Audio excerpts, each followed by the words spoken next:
నిన్నటి రోజున మాజీ ఎమ్మెల్యే అనంత వెంకటరామరెడ్డి గారు మరి కూటమి ప్రభుత్వం పైన అర్బన్ ఎమ్మెల్యే గారి పైన తప్పుడు మాటలు ప్రచారాలు చేస్తూ నిన్న మీడియా ముందుకు రావడం జరిగింది. ఆయన మేము ఈరోజు అనంత వెంకటరామరెడ్డి గారికి సూటిగా ప్రశ్నిస్తున్నాం.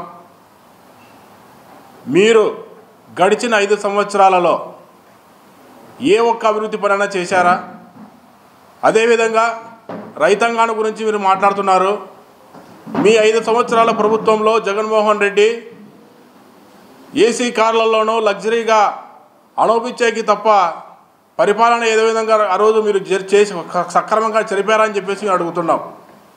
ఈరోజు రాష్ట్ర వ్యాప్తంగా ఎక్కడ విపత్తులు జరిగినా కూడా వెంటనే మరి చంద్రబాబు నాయుడు గారు, అదేవిధంగా ఉప ముఖ్యమంత్రి పవన్ కళ్యాణ్ గారు, నారా లోకేష్ బాబు గారు వెంటనే స్పందించి మరి ఎక్కడ ఎటువంటి సమస్యలు లేకుండా ప్రజలకు అండగా నిలిచి ప్రతి రైతాంగానికి కూడా అండగా నిలిచిన వ్యక్తులు మరి ఈరోజు కూటమి ప్రభుత్వం నాయకులు.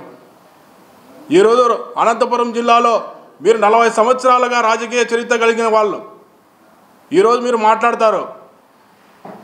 సాగునీటి గురించి మీరు నిన్నటి రోజున మీరు మాట్లాడడం జరిగింది.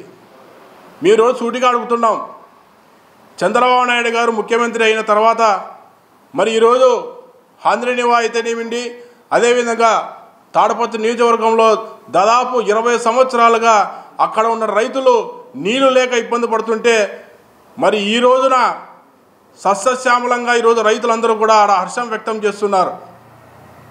అక్కడ అంత నీటి శాతం అక్కడ పెరిగి మరి రైతులందరూ కూడా సంతోషంగా ఉండడం జరుగుతుంది.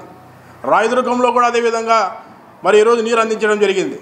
మీరు ఈరోజు అనంత వెంకటరామరెడ్డి గారు మీరు మాట్లాడతారు, అర్బన్ ఎమ్మెల్యే గారు ఆధ్వర్యంలో అనంతపురం నగరంలో ఏదో కబ్జాలు జరిగాయని చెప్పి అంటున్నారు. కబ్జాలకు కల్తీ మద్యాన్ని అమ్మకానికి పేరు పెట్టినది మీ వైఎస్ఆర్ పార్టీ. ఈరోజు అనంతపురం నగరంలో మీకు సంబంధించిన ఆస్తులు మేము బయట పెట్టమంటారా చెప్పండి. ఎక్కడెక్కడ బిల్డింగ్లు మీరు అక్రమంగా కట్టారు? ఎక్కడెక్కడ మీరు గతంలో బెల్ట్ షాపులు పెట్టి మీరు నడిపింది కాదా? ఇవన్నీ వాస్తవాలు కాదా? వెంకటరామరెడ్డి అన్న గారు మీరు తెలుసుకొని మాట్లాడితే బాగుంటుందని చెప్పేసి ఈ విధంగా ప్రశ్నిస్తున్నాం. అంతేకాకుండా మీరు ఈరోజు ప్రజలకు మేము అండగా ఉంటాం, కూటమి ప్రభుత్వం అన్యాయం చేస్తుందని చెప్పేసి మరి ప్రజలకు లేనిపోని మాటలు చెప్పుకుంటూ ఈరోజు కోటి సంతకాలని చెప్పుకుంటూ తిరుగుతున్నారు. ఈరోజు మీరు ఈ స్వేచ్ఛగా ఈరోజు నగరంలో తిరుగుతూ వైఎస్ఆర్ పార్టీకి సంబంధించిన నాయకులందరూ కూడా నిన్న మాట్లాడుతుంటే మాకు నిజం అంటే ఈరోజు చంద్రబాబు నాయుడు గారి క్రమశిక్షణ గల వ్యక్తిగా ఆయన ప్రతి ఒక్కరికి స్వేచ్ఛనిచ్చి మీరు బయట తిరుగుతున్నారు. ఇదే మేము 5 సంవత్సరాల పాలనలో వారానికి 3 రోజులు దాదాపు పోలీస్ స్టేషన్లో మేము నిద్రపోయిన కాలాలు ఉన్నాయి.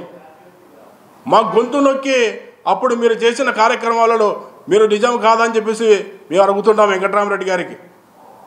ఈరోజు మీ ఇళ్ళతో మీ కార్యకర్తలతోనూ మీ అనుచరులతోనూ సంతకాలు చేపించి కూటమి ప్రభుత్వం పైన మీరు అవాకులు చవాకులు వాళ్ళతో మాట్లాడిస్తున్నారు. ఇవన్నీ కూడా ప్రజలందరూ గమనిస్తున్నారు.